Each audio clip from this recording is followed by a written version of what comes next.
ભરૂચ નગરમાં દિન પ્રતિદિન ગરમીનું પ્રમાણ વધી રહ્યું છે। 42 ડિગ્રી પારને ઉપર ગરમીનો પારો થતો હોય તેમજ નગરમાં આવતા રાહદારીઓ શ્રમજીવી લોકો માટે પીવાના પાણીની વ્યવસ્થા કરતી રિટાયર્ડ પોલીસ કર્મીઓ દ્વારા ફંડ એકત્રિત કરીને પીવાના પાણીની ઉત્તમ સેવાઓ પૂરી પાડવામાં આવી રહી છે। ભરૂચ નગરના વિવિધ વિસ્તારોમાં ઠંડા પાણીના જગો મૂકી અને રાહદારીઓ તથા મુસાફરોને પીવાના પાણીની સગવડ પૂરી પડી રહે તે માટે વ્યવસ્થા કરવામાં આવી છે। ઉલ્લેખનીય છે કે સામાન્ય વ્યક્તિ પીવાનું પાણી માટે રૂપિયા ખર્ચી શકે તેવી પરિસ્થિતિ ના હોય તે માટે રિટાયર્ડ પોલીસ કર્મી દ્વારા ઉત્તમ સેવાનું કાર્ય પૂરું પાડ્યું છે। હું પ્રદીપ મોગે, અમે રિટાયર્ડ પોલીસ કર્મચારીઓ સેકન્ડ ઇનિંગ રિટાયર્ડ પોલીસ ગ્રુપના નામથી ભરૂચ શહેર જિલ્લામાં અમે આ સેવાકીય પ્રવૃત્તિઓ કરી રહ્યા છે। આ ગ્રુપમાં અમારા 185 પોલીસ રિટાયર્ડ પોલીસ કર્મચારીઓ છે।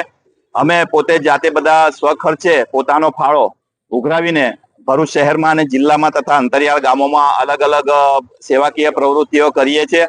અમે ગત વર્ષે પણ આ ઠંડા પાણીના જગ આખા ભરૂચ શહેરમાં ઉનાળામાં મૂક્યા હતા અને આ વર્ષે પણ ખૂબ જ ગરમી હાલમાં પણ ચાલી રહી છે। એ ગરમીને જોતા લોકોને ઉનાળાના ભર બપોરે ઠંડુ પાણી મળી રહે તથા મજૂરિયાત વર્ગ અને આવતા જતા પ્રવાસીઓ અને લોકો માટે જાહેર જનતા માટે ઠંડુ પાણી મળી રહે તે હેતુસર અમે સ્ટેશન પોલીસ ચોકી તથા પાંચબત્તી તેમજ એસટી ડેપો સામે તથા જાડેશ્વર બ્રિજની નીચે જંબુસર બાયપાસ વગેરે જગ્યાઓએ અલગ અલગ લગભગ 5 થી 10 જેટલા જરૂરિયાત પ્રમાણે જગ મૂકીને ઠંડા પાણીના જગ મૂકીને અમે સેવાકીય પ્રવૃત્તિઓ કરી રહ્યા છે। જેમાં જે હાલમાં પણ જે ટ્રાફિકના પોલીસ માણસો છે તે પણ અમને અમારે મદદરૂપ થઈ રહ્યા છે અને આ જ રીતે સેવાકીય પ્રવૃત્તિઓ અમે ભવિષ્યમાં પણ ચાલુ રાખીશું। જય